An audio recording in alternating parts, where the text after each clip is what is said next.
दादा 2 मिनिटं दादा हो दादा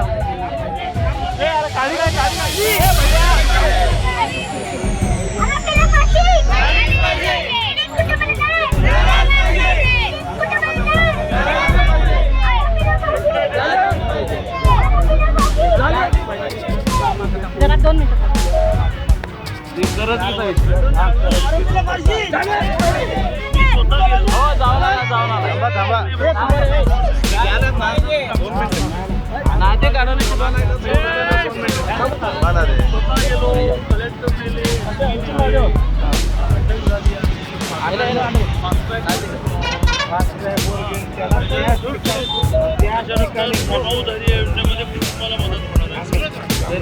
तरी तुमचं लक्ष असलं गेलं तुमचं लक्ष असलं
नमस्कार। जत तालुक्यामधील करजगी गावामध्ये गेल्या काही दिवसांपूर्वी 4 वर्षीय मुलीवर अत्याचार करून तिचा निर्घृणपणे खून करण्यात आलेला होता।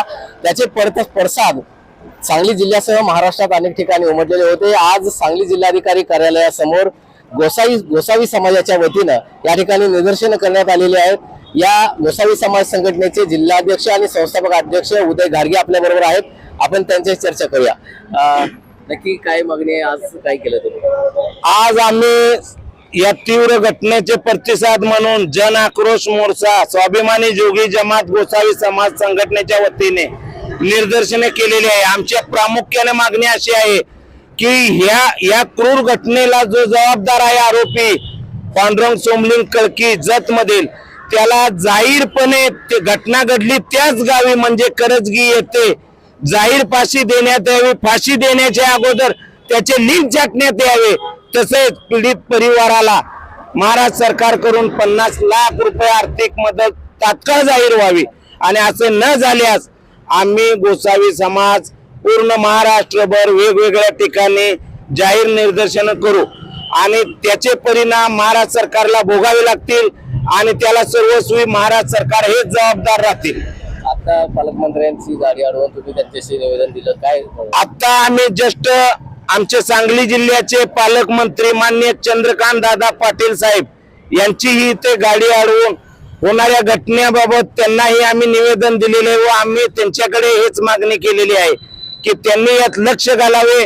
पीडित कुटुंबाला 50 लाख रुपये आर्थिक जाहीर मदत व्हावी।